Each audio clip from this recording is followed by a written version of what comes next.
Hey viewers, welcome back to my channel Priya fly. अगर आप मेरे चैनल पर न्यू है तो do subscribe my channel Priya fly for further updates. Okay, अगर आपको अभी तक ये नहीं पता है कि स्पाइसजेट हायरिंग स्टिल चल रही है तो प्लीज़ आई बटन पर क्लिक करना, आपको मेरी वो वीडियो मिल जाएगी जहाँ पे स्पाइसजेट के सारे डिटेल्स मैंने पूरे बता रखे हैं कि आपको कहाँ जानी है, कौन सी डेट पे जानी है, वो इन डिटेल मैंने वहाँ बता रखा है। एंड वो सब चीज़ें मैं यहाँ रिपीट नहीं करने वाली, वीडियो बहुत लंबी हो जाएगी। सो वीडियो स्टार्ट करने से पहले थोड़ा इंट्रो देख लो आप लोग।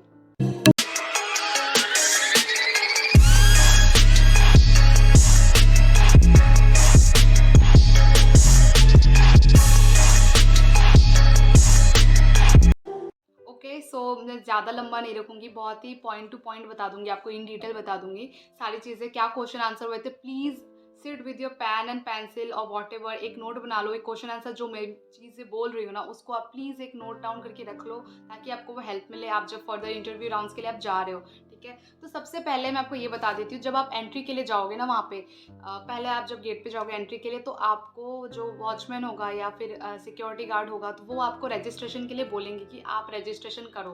तो अगर आपने ऑनलाइन रजिस्ट्रेशन किया हुआ है एंड उसके सारे चीज़ें रिसिप्ट या आपके पास डॉक्यूमेंट्स है ऑनलाइन पेमेंट वाला, तो आप उनको शो करके आप एंट्री कर सकते हो। बट अगर आपने नहीं करा हुआ है तो मैं तो बोलूँगी कि वहाँ जाके एंट्री कराओ, that will be much better, क्योंकि बहुत लोगों ने ऑनलाइन ही अप्लाई कर लिया हुआ था ऑलरेडी एकेडमी के लिए।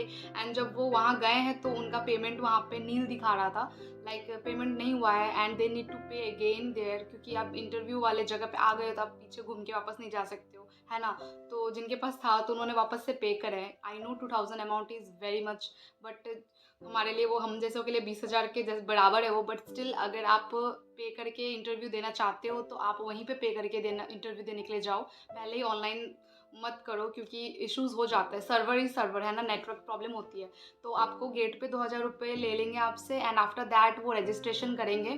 ठीक है, तो ये रजिस्ट्रेशन जो होता है ना, ये रजिस्ट्रेशन वो करवा लेते हैं ताकि अगर आप सिलेक्ट हो जाओ उनके एकेडमी के लिए, तो आपको वहाँ पे जाके ज़्यादा झंझट ना हो, ज़्यादा झमेला ना हो। वो चीज़ को अवॉइड करने के लिए वो सबसे पहले आपसे रजिस्ट्रेशन करा लेते हैं। तो रजिस्ट्रेशन अमाउंट सब में लगता है। अब आप एक एयरलाइन के लिए इंटरव्यू के लिए जा रहे हो ना, तो वहाँ पे आपको कोई पैसे चार्ज नहीं लेते। बट ये जो है ना, ये अपने एकेडमी में फुल करते हैं। अभी आप कोई भी इंस्टीट्यूट में जाओगे ना, तो वो एडमिशन फ़ीस लेते हैं आपसे, फॉर्म फिलअप करने का फ़ीस लेते हैं। तो ये सेम उसी की तरह एज़ इट इज़ है। एक इंस्टीट्यूट में आप समझ लो कि आप एक इंस्टीट्यूट में जा रहे हो, तो ये जिस तरह से इंस्टीट्यूट पैसे लेता है, same SpiceJet will take money from you. ठीक है, उतना ही उसी हिसाब का सेम चीज़ उनका भी होता है, तो वो पैसे लेते ही है। पैसे दोगे, एंट्री कराएंगे, तब आप अंदर जाओगे इंटरव्यू राउंड्स के लिए। ठीक है, इतना आपको क्लियर हो गया। अगर आप जाना चाहते हो तो प्लीज़ आप 2000 रुपीज़ का इंतज़ाम करके जाना। विदाउट मनी अगर आप जाओगे तो आपको गेट से घूम के आना पड़ेगा। बहुत सारे सब्सक्राइबर ने ये कहा कि 2000 अमाउंट बहुत ज़्यादा है हमारे लिए मैम, तो मैं वापस रिटर्न आ गई।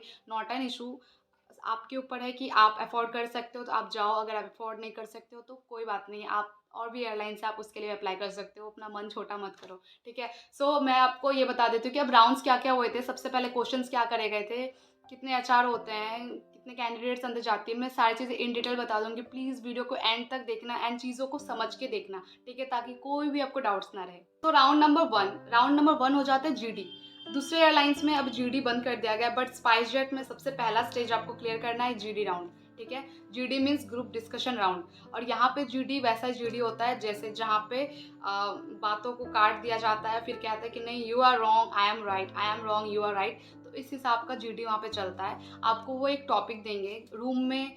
अब हर बैच में 5 लड़कियां करके भी जाती है, कितना में 10 भी जाती है, कितना में 4 भी जाते हैं। इट डिपेंड्स कि आपको अंदर कितनी लड़कियों के साथ वो भेज रहे हैं। ठीक है, तो आपको 4 के साथ भी भेज सकते हैं, तो आप चारों में एक टॉपिक देंगे, आप उसके ऊपर चारों के बीच में डिस्कशन करना है। ठीक है, या तो 8 के साथ भेजेंगे या तो 10 के साथ भेजेंगे एंड उन 10 के साथ आपको डिस्कशन करना है, ग्रुप में बातें करनी है। ठीक है, एटलीस्ट 2 से 3 मिनट तक कम्युनिकेट करना है एंड चुप नहीं बैठना। अगर आपको नहीं भी आते ना वो टॉपिक, तो आपको बस वहाँ पे कुछ भी बोलते रहना है, कहीं कहीं का कुछ भी भड़ास निकाल देना, बोलते रहना, चुप नहीं बैठना है वहाँ पे। ठीक है, so the first topic please note it down. जो भी टॉपिक है आप उसके ऊपर थोड़ा पढ़ लेना। ये टॉपिक आपको नहीं भी आए ना, तो इसके आसपास का टॉपिक तो आ ही जाना है। और उसके आसपास का भी टॉपिक नहीं आया ना, तो मैंने जैसे कि बोला, अपने कहीं का भड़ास निकाल देना, बस इंग्लिश में निकालना। कम्युनिकेशन वे चेक करते हैं, कम्युनिकेशन आपका लेवल कितना हाई है वो ही चेक करते हैं। तो आप वो बस इसलिए कुछ भी बोलते जाना। ठीक है, so the first topic is Facebook versus WhatsApp, ठीक है। अब फेसबुक वर्सेस व्हाट्सएप के बीच में आपको वो एक टॉपिक देंगे एंड आपको उस पर बात करनी है, फाइट नहीं करनी है, सिर्फ बातें करनी है, ठीक है। अब मैंने फेसबुक की कुछ अच्छाई बोली है, आपको वो चीज़ बुराई नज़र आती है तो आप उसको ऐसा मत बोलना नो यू आर रॉन्ग, ऐसा नहीं बोलना है, ठीक है। You may be right but the thing is, ऐसे करके आप अपना पॉइंट ऑफ व्यू बताना, ऐसा नहीं बोलना है व्हाट आर यू सेइंग यार तुम गलत बोल रही हो, you are wrong, you are totally wrong, ऐसे कुछ नहीं बोलना है, आर्ग्यूमेंट नहीं करनी है, बस अपना पॉइंट ऑफ व्यू रखना है, वहाँ पे सिर्फ पॉइंट ऑफ व्यू रखना है अपने अपने को, ठीक है। वो second topic is online classes versus offline classes, ठीक है। ये टॉपिक मिलेगा आपको, इसके ऊपर डिस्कशन करनी है, आप इसकी अच्छाई बुराई दोनों बोल सकते हो, पूरी आज़ादी है आपको इसकी अच्छाई और बुराई बोलने का, ठीक है। Okay, third is after Covid situation and before Covid situation. अब आपको ना इसमें आपको बताना है कि आफ्टर कोविड सिचुएशन कैसा था एंड बिफोर कोविड सिचुएशन कैसा था, तो ये हम सभी को पता है कि क्या सिचुएशन थी, तो इसके ऊपर आपको बस डिस्कशन करनी है। इसका ये मतलब भी नहीं है कि आप पूरे इंडिया का लेके बताओ, आप अपना भी बता सकते हो, सिचुएशन बता सकते हो, क्योंकि उन्होंने कुछ स्पेसिफिकली मेंशन नहीं करा है, ठीक है। Number 4 is good memories versus bad memories. आपके गुड मेमोरीज बताने हैं एंड बैड मेमोरीज बताने हैं आपको, तो दोनों में से आपको जो अच्छा लगे उसके ऊपर ज़्यादा हाईलाइटेड करके बोल सकते हो आप। Okay, number 5 is women empowerment. यहाँ पे कुछ वर्सेस नहीं है, सिर्फ वुमेन एम्पावरमेंट उन्होंने बोला है, तो आप उसके ऊपर अच्छाई बुराई कुछ भी बोल सकते हो आप, एनीथिंग यू कैन स्पीक, ठीक है। कम से कम 2 से 3 मिनट तक का बात करना है, वहाँ पे कम्युनिकेशन रखनी है, कम से कम इतना ज़्यादा भी गैप मत रखना है, सबके साथ कम्युनिकेट करना है। And one more thing, GD round में क्या चीज़ होती है कि खुद में खुद नहीं बात करनी है, आप जो बोल रहे हो ना तो सामने वाले को लगना चाहिए कि उसके साथ कम्युनिकेट कर रहे हो, तो नॉट ओनली वन जो आपके पास बैठा है, if you are sitting with 5 to 6 people and you need to make an eye contact with all the 5 candidate, fine, तो आपको पाँचों के साथ ऐसा आई कॉन्टैक्ट बना के बातें करनी है, ठीक है। तो जीडी राउंड सबसे पहला होता है, अगर आप यहाँ पे सिलेक्ट हो जाते हो तो सिलेक्ट होने के बाद में मान लो 10 लड़कियाँ, उसमें से अगर 3 सिलेक्ट होती है या 10 हो के 10 भी सिलेक्ट हो जाते हो, तो ना उसके बाद आपको BMI राउंड के लिए भेजेंगे, इट मीन्स मेडिकल राउंड। तो second round is medical round, ठीक है, second round is medical round, आपको वहाँ पे उस रूम में भेजेंगे, you need to wait some time and after that आपको वो एक एक करके बुलाएंगे। उनके में सबसे ज़्यादा स्ट्रिक्टनेस जो है ना चेकिंग का, वो हो जाता है लेग्स में थोड़ा सा उनका ज़्यादा है एंड हैंड में ज़्यादा है। According to uniform they use to check every candidate, ठीक है। मैंने अपने पुराने वीडियोज़ में बताया है कि आप कोई भी एयरलाइन के लिए जाते हो, प्लीज़ चेक द यूनिफॉर्म की कहाँ से कहाँ लेवल तक का उनका यूनिफॉर्म आता है, नी लेंथ तक आता है या नी लेंथ से ऊपर आती है या स्कर्ट टाइप का कुछ है, according to that only they use to check your legs your hands, ठीक है। स्पाइस जेट की ये वाली इतनी तक है तो यहाँ से वो काफ़ी चेक करते हैं, नी लेंथ तक उनकी, नी लेंथ से थोड़ी ऊपर ही है तो वो नी लेंथ से नीचे पूरा चेक करते हैं, नी लेंथ से थोड़ा ऊपर भी चेक करते हैं, ठीक है। तो वहाँ से वो पूरा चेक करते हैं आपका लेग्स में कुछ मार्क्स तो नहीं है, कुछ नहीं है। नी, अब मैंने लेग्स का बता दिया, हैंड्स का बता दिया, उसके बाद वो आपका दांत भी चेक करते हैं, ठीक है, दांत चेक करेंगे, हाइट चेक करेंगे, आपकी BMI चेक करेंगे एंड ग्रूमिंग आपकी चेक करेंगे कि आपने कैसा ग्रूम करा हुआ है, ठीक है। थोड़ा इधर उधर हो जाएगा तो कोई इशू नहीं है, क्योंकि वो ट्रेनिंग आपको ऑब्वियसली देंगे ही, तो इतना टेंशन करके मत जाना कि मैं अच्छी नहीं दिख रही हूँ, obviously they will give you some training so that you can improve yourself, fine. तो जैसा कि मैंने ये सब टेस्ट बताया, ये सब चीज़ें होती है, बट अगर आपकी हाइट थोड़ी छोटी है ना तो भी वो ले लेते हैं, अगर आप ओवरवेट और अंडरवेट हो ना तो भी वो कैंडिडेट को ले ही लेते हैं, क्योंकि 6 महीने अगर आप सिलेक्ट हो जाते हो तो 6 मंथ की ट्रेनिंग में आपको वो मोटे से पतला कर देंगे, पतले से मोटा कर देंगे, तो दैट इज़ वाई वो थोड़े से ओवरवेट अंडरवेट हो तो ले लेते हैं। बट हाइट में भी मैंने सुना कि जो छोटे होते हैं एंड थोड़े से 1-2 इंच छोटे हैं ना उनको भी ले रहे हैं, तो अगर आप इनके क्राइटेरिया से छोटे हो ना तो still please go for it, इतना भी हेजिटेट मत करना इस चीज़ के लिए, हो सकता है आपका लक बन जाए वहाँ पे, ठीक है। तो you can apply, fine. Okay, so medical round में अगर आप सिलेक्ट हो जाते हो, फर्स्ट मैंने आपको बता दिया GD round, second is medical round. Medical round में अगर if you will get select in that medical round then they will send you for personal interview. So the third round is personal interview where you will get at least 2 HR in front of you, ठीक है। In that room you will get 2 HR or maybe sometimes 3 HR or 4 HR maybe, but 2 से ज़्यादा I don't think he होते हैं, 2 ही होते हैं। सो 2 HR आपको मिलेंगे अंदर, वो पर्सनल इंटरव्यू होगा आपका, 1 by 1 करके बुलाते हैं, तो आप अकेले ही जाओगे, आपके साथ में कोई भी पार्टनर आपके रूम पे नहीं जाएगी। एंड मे बी ऐसा हो सकता है कि 2 लड़की करके भेजे, 2 लड़की साथ में भेजे HR के रूम में, तो it can be possible. So but the thing is कि HR वहाँ पे 2 होते हैं, कितने भी एचआर हो, आपको तो अपना इंटरव्यू पे फोकस रखना है ना। So please note it down कि क्वेश्चंस क्या क्या करते हैं। सबसे पहली बात, सबसे पहली और इम्पॉर्टेंट बात मैं बताती हूँ, आपने जो अपना रिज्यूम बनाया है ना, resume and resume is the same. आपने जो अपना रिज्यूम बनाया है उसको प्रॉपरली अच्छे से पढ़ लेना, एंड ये ध्यान रखना है कि आपने अपने रिज्यूम में ये चीज़ जो मेंशन करी है उसके ऊपर आपको खुद नॉलेज है कि बस एवे लिख दिया है आपने। ये बहुत इंपॉर्टेंट है। स्पाइस जेट जो भी क्वेश्चंस करा है ना, सिर्फ रिज्यूम के बेस पे करा है। मैं यहाँ पे आपको कुछ भी पर्सनल नहीं बताने वाली कि वो क्या पूछते हैं। वो सिर्फ रिज्यूम को देख के ही सवाल पूछते हैं, एक्स्ट्रा कुछ नहीं पूछते हैं। सबसे पहले उन्होंने पूछा इंट्रोड्यूस योरसेल्फ, अपना इंट्रोडक्शन दे दो। मे बी वो इंट्रोडक्शन भी नहीं पूछेंगे आपसे, ठीक है। इंट्रोडक्शन भी नहीं पूछते, कितने कैंडिडेट्स उन्होंने इंट्रोडक्शन पूछा ही नहीं है, जस्ट रिज्यूम उठाया है। रिज्यूम उठाने के बाद में उन्होंने देख लिया कि तुमने स्ट्रेंथ में क्या मेंशन करी है, क्यों मेंशन करी है। ये क्वेश्चन कर लेंगे कि तुम्हारी ये स्ट्रेंथ है, ये क्यों स्ट्रेंथ है, ठीक है। कितनों ने वीकनेस मेंशन कर रखी थी तो उन्होंने उसके ऊपर तो बड़े सवाल करे हैं। मैं हमेशा कहती हूँ, अपने रिज्यूम वाले वीडियो में बताया है कि कभी भी अपनी कमज़ोरी मेंशन करने की ज़रूरत नहीं है।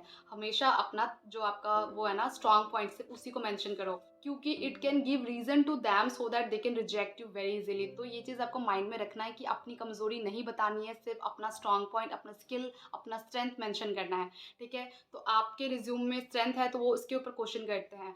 स्ट्रेंथ के ऊपर क्वेश्चन करा गया है, अब आपका स्ट्रेंथ कुछ भी हो आप उसी पे क्वेश्चन करेंगे। तो please read your resume very well कि आपको पता हो कि आपका स्ट्रेंथ क्या है।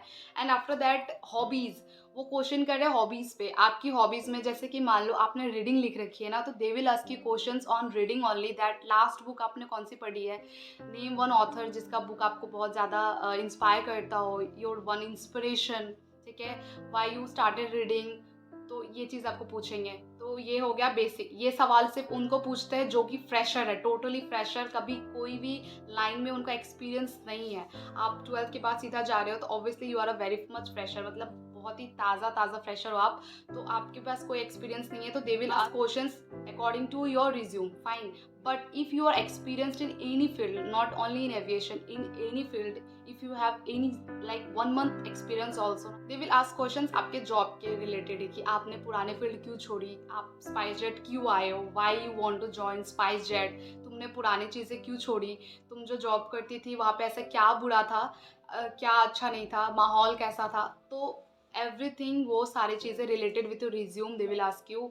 उसके अलावा वो बाहर का कुछ नहीं पूछते हैं। ले दे के सिर्फ 2 ही सवाल पूछेंगे। अगर आप एक्सपीरियंस हो तो आपको पूछेंगे तुमने वो जॉब क्यों छोड़ी एंड तुमको स्पाइस जेट क्यों ज्वाइन करनी है, ठीक है। ये 2 सवाल। एंड अगर आप फ्रेशर हो ना तो आपको सिर्फ पूछेंगे कि आपका स्ट्रेंथ जो होगा ना, they will ask questions according to your strength, that's it. And आपका जो हॉबी है ना, बस उसी के ऊपर क्वेश्चन कर रहे हैं। एक्स्ट्रा वो कुछ भी नहीं पूछ रहे हैं। वो देख भी नहीं रहे कि आप क्या और कुछ मेंशन कर रहे हो, कितने साल में पैदा हुए हो, कुछ हुए हो, नथिंग। बस इसके ऊपर क्वेश्चन कर रहे हैं। बस स्टिल बी प्रिपेयर कि वो कुछ भी पूछ सकते हैं। ये मैंने और भी लोगों से कलेक्ट करा हुआ है, तो सबका सेम ही क्वेश्चन था कि रिज्यूम में जो लिखा था मैम उसी के अकॉर्डिंग क्वेश्चन करा है। सो आप फिर भी थोड़ा इधर उधर का पढ़ लेना जो इंपॉर्टेंट होती है। सो पीआई राउंड में यही चीज़ होती है, आपके रिज्यूम के अकॉर्डिंग आपको सिलेक्ट करते हैं कि आप कितने ज़्यादा कॉन्फिडेंस हो अपने रिज्यूम को लेके। आपके अंदर जो चीज़ें हैं वो रिज्यूम में होती है। अगर आप अपने रिज्यूम की चीज़ें उनको बता सकते हो, इट मीन्स आप अच्छा खासा अपने अंदर कैपेबिलिटी रखते हो कैबिन क्रू के लिए, तो वो आपको फर्दर राउंड के लिए भेजेंगे, ठीक है। सो पीआई राउंड जो पर्सनल इंटरव्यू है, जहाँ पे आपको फेस टू फेस पर्सनली पूछ लिया गया है, if they will select you in that round then they will send you for the further round, that is 4th round which is panel round, ठीक है। अब पैनल राउंड क्या होता है, आप सब लोग पूछोगे पैनल राउंड क्या होता है। तो पैनल राउंड का क्या मतलब होता है ना, सबसे पहले तो पैनल का समझ लो कि एक बड़ा सा टेबल होगा, उसमें 6-7 एचआर बैठा देंगे और आप अकेले उस रूम में जाओगे इंटरव्यू के लिए, ठीक है। तो वहाँ पे एक आप और साथ में 7 और 6 या 5 कह लो एचआर, वो मिलके आपको जज करेंगे, वो मिलके आपको क्वेश्चन आंसर करेंगे। थोड़ा आईएएस टाइप का फील होता है, बट ठीक है, ऐसा ही होता है। तो आप अगर वहाँ पे पीआई में सिलेक्ट होते हो, पर्सनल इंटरव्यू में सिलेक्ट होते हो, तो they will send you for the panel round, ठीक है। तो आप पैनल राउंड वाले रूम में जाओगे। पैनल राउंड में जाने के बाद में आपको 6-7 एचआर मिलेंगे। First of all greet them, ठीक है, with your smile everything, greet them. After greeting ask them कि आप बैठ सकते हो कि नहीं बैठ सकते हो। Until and unless they will not allow you to sit, आप बैठना मत, ठीक है। आराम से जाओ, बैठो, आराम से कूल फील करो, रिलैक्स फील करो। डरना नहीं है कि 6-7 एचआर है। आफ्टर दैट आपको क्या करनी है, स्माइल करते रहनी है। उसके बाद एचआर आपको खुद क्वेश्चन करेंगे कि ठीक है। अब देखो, वो आपको पूछ भी सकते हैं कि tell me something about yourself, और नहीं भी पूछ सकते हैं क्यों? क्योंकि पर्सनल इंटरव्यू जो होते हैं ना, वहाँ पे आपको जो पूछ लिया गया ना, वो चीज़ें नोट डाउन हो जाती है आपके रिज्यूम के पीछे या कहीं पे वो लिख देते हैं। तो ये चीज़ें फर्दर राउंड में आपका सबमिट किया जाता है आपका रिज्यूम। तो एचआर को पता होता है कि पहले जो पीआई जो एचआर ने लिया है, उसने तो आधी चीज़ें आपके बारे में कॉपी में लिख ही डाली है आपके रिज्यूम में। तो अब आपके बारे में उनको न्यू कुछ चीज़ें जाननी होती है कि अब आपसे वो क्या जान सकते हैं। अब 6 एचआर बैठेंगे, इसका ये मतलब नहीं कि 6 क्वेश्चन करेंगे आपको, ठीक है? 6 एचआर बैठे हैं ना, तो 6 एचआर में से कोई 2 ही क्वेश्चन करेगा आपको। हो सकता है जो पीआई राउंड जिसने लिया था, वो भी आपको उस पैनल में बैठा हुआ दिख जाए। इट कैन बी पॉसिबल, ठीक है? तो आपको फिर वो सबसे पहला क्वेश्चन उन्होंने ये करा था कि why you want to join SpiceJet, SpiceJet क्यों ज्वाइन करनी है, ठीक है? उसके बाद number 2, why you want to become a cabin crew. उसके बाद नंबर 3 कि तुमने अपने ओल्ड जॉब क्यों छोड़े, why you are changing your field, ठीक है? अगर आपको किसी जॉब को कर चुके हो already, if you are experienced in any job role, so they will ask you that कि आपने अपनी ओल्ड फील्ड, जिस फील्ड में आप थे उसको आपने क्यों छोड़ा, and why you want to become a cabin crew, why you want to join aviation. So ये चीज़ें हैं। सो मोस्ट इंपॉर्टेंट उस पैनल राउंड में भी they will ask you why you want to become a cabin crew, why you want to join our aviation, why aviation, aviation ही क्यों? It doesn't mean only SpiceJet और IndiGo और Vistara. Why aviation मतलब airline ही line क्यों, ठीक है? क्यों नहीं दूसरी और जॉब की जो लाइन्स होती है उसमें क्यों नहीं, व्हाई ओनली एविएशन, ठीक है? तो ये सवाल उनका पैनल राउंड में यही चीज़ें होती है। इंट्रोडक्शन में भी अगर आप अपना इंट्रो दे रहे हो और उसमें आपने अपनी कुछ एक चीज़ हाईलाइट करी है, कुछ ऐसी चीज़ हाईलाइट कर दी आपने कि आप ऐसा कुछ करते हो या किसी चीज़ पे आप जोर डालोगे ना, जैसे कि मैं कंटेंट बनाती हूँ, यूट्यूबर हूँ मैं, तो मेरा हर इंट्रो में ये चीज़ ज़रूर ऐड होता है कि that I am a content creator on YouTube. तो obviously they will cross question me, क्या करते हो, क्या बनाते हो, किस लोगों को इंस्पायर करते हो, आपके ऊपर ये सब सवाल ही करेंगे। तो स्पाइस जेट का ओवरऑल में अगर मैं बता दूँ तो वो सिर्फ सवाल करते हैं आप ही के बारे में, आप ही के पन्ने में उठा के, मतलब आपने जो उस पेज में लिखा है ना, सिर्फ उसी के ऊपर क्वेश्चन करते हैं, बाहर का कुछ क्रॉस क्वेश्चन ऐसा कुछ नहीं करते हैं वो। आपने उसमें जो मेंशन करा है सिर्फ वही मेंशन करते हैं, तो उतना भी कुछ एक्स्ट्रा नहीं था, ठीक है? जैसे कि मुझे बहुत सारे एयरलाइन का एक्सपीरियंस है, तो उसके अकॉर्डिंग मैं कहूँ तो इसका भी सेम ही चीज़ है, बट ये का मैं ये है कि पहले तुम जीडी राउंड क्लियर करो, उसके बाद तुम मेडिकल राउंड में जा सकते हो, बट इन अदर एयरलाइंस ऐसा नहीं है। सो एक चीज़ यहाँ पे थोड़ा सा फ़र्क है, अदरवाइज कुछ और भी दूसरे एयरलाइन से कुछ फ़र्क नहीं है, तो सेम ही है ऐसा, तो कुछ डरने का ऐसा इशू नहीं है कि कैसे क्या होगा। But if you will get select, they will ask you to fill the form fill up करनी है, एंड उसके बाद उस फॉर्म फिलअप करने के बाद में आपका रजिस्ट्रेशन तो पहले हो चुका है। फॉर्म फिलअप करने के बाद में आपको वहाँ पे एडमिशन लेना पड़ेगा। For admission you need to pay some amount, ठीक है? आप अगर टाइम लेना चाहते हो तो आप घर आके टाइम ले लेना, उसके बाद आप सोच समझ के उनको फॉर्म भरना, कॉन्ट्रैक्ट साइन करना, after that join their industry, जो भी उनका इंस्टीट्यूट है, यू कैन जॉइन दैट, ठीक है? But the thing is you need to pay some amount, और इंस्टॉलेशन में भी पे नहीं होता है हाफ पूरा, मतलब मान लो मैंने थोड़ा सा अलग अलग सुना है, सबके तरह अलग अलग अमाउंट ले रहे हैं, I don't know what is happening, but आप अराउंड 2 लाख रुपीज़ मान के चलो कि वो आपको लेते हैं, ऑन द स्पॉट आपको वो ले ही लेंगे अगर आप ज्वाइन करते हो उनका, क्योंकि मैंने जैसे कि बताया ये एक इंस्टीट्यूट है, तो वो इंस्टीट्यूट में ना कभी भी कोई आपको 1% चीज़ भी सिखाता है ना, तो वो आपसे पैसे लेता है, ये फ्री में तो कोई कुछ नहीं देता। तो ये जो इंस्टीट्यूट वाला काम कर रहे हैं, तो obviously they will charge money from you for teaching you, fine, तो वो पैसे लेंगे ही आपको। And if you want to join their academy, आप आराम से क्लियर करने के बाद में, फॉर्म फिलअप करके पैसे पेमेंट करने के बाद में आप उनकी इंस्टीट्यूट ज्वाइन कर सकते हो। आपको उनका ड्रेस मिलेगा, हर चीज़ मिलेगी, 6 महीने का कोर्स होगा, ठीक है? 6 मंथ का कोर्स होगा, और जो वो बीए प्रोग्राम कराते हैं ना, वो कोर्स कराने के बाद में आपको वो फिर से इंटरव्यू लेंगे, ठीक है? फिर से सारी चीज़ें होंगी, इतना राउंड्स क्लियर करने की ज़रूरत नहीं पड़ेगी आपको, बट फिर भी आपका एक पर्सनल इंटरव्यू होगा, आपने उसमें क्या सीखा, आपके एग्ज़ाम्स होंगे, एग्ज़ाम वगैरह अगर आप वो सब पूरा क्लियर कर लेते हो, after that they will declare you as a cabin crew SpiceJet की, ठीक है? तभी जाके आप स्पाइस जेट की कैबिन क्रू बन सकते हो। अदरवाइज ऐसा मत सोचना कि आप क्लियर कर लियो ये सारे इंटरव्यू, अब 6 मंथ का ट्रेनिंग है तो आप फटाक से कैबिन क्रू बन जाओगे, उसके बाद भी बहुत सारा चीज़ होता है जो आपको करनी पड़ेगी। So if you want to join SpiceJet, आप आराम से ज्वाइन करो, इफ़ यू हैव मनी आराम से आप पे करके कर सकते हो। अगर आप इतना पैसा किसी और इंस्टीट्यूट में लगाते हो तो क्यों नहीं आप इसमें इंस्टीट्यूट में लगा लो। हर किसी का अपना रूल्स रेगुलेशन होता है, मैं किसी को बुरा या भला नहीं बोलूँगी, हर किसी के अपने रूल्स होते हैं। Like there are many institute who is charging a lot of money from you all candidate, and you still want to go for that institute, so why not SpiceJet, आप उसमें क्यों पे करके क्यों नहीं जा सकते हो? अगर आप अफोर्ड कर सकते हो, दूसरा इंस्टीट्यूट अफोर्ड कर सकते हो, तो ये क्यों नहीं? तो ये तो आपको ज़्यादा ईजी वे दे देता है कि तुम अभी क्लियर कर लो, लास्ट में हम तुमको 6 महीने बाद में थोड़ा सा वो कोई भी लेगा। एक आपका, आप अपने ही कॉलेज में अगर आप एक टीचर का जॉब भी कर लोगे ना, तो वो वहाँ भी आपको इंटरव्यू ले लेंगे, तो वो इंस्टीट्यूट क्यों नहीं लेगा आपका इंटरव्यू, है ना? तो बहुत लोग ऐसा भी कह रहे हैं कि 6 महीने की ट्रेनिंग के बाद निकाल देते हैं, नहीं देते जॉब।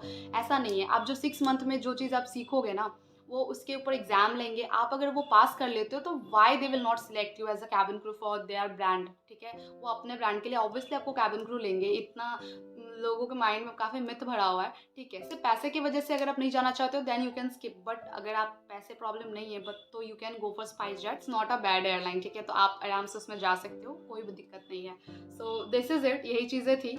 ये 6 महीने की ट्रेनिंग रहेगी, ये चीज़ ध्यान रखना। दूसरे इंडस्ट्री 3 मंथ देते हैं क्योंकि वो ट्रेनिंग देते हैं। ये इंडस्ट्री आपको 6 मंथ देंगे क्योंकि वो ट्रेनिंग के साथ साथ आपको प्रोग्राम भी कराते हैं। वो जो उनका प्रोग्राम है 6 महीने का कोर्स कराते हैं। इसी वजह से वो 6 मंथ लग जाता है। तो अगर आप सिलेक्ट होते हो तो 6 महीने आपको वेट करने पड़ेंगे।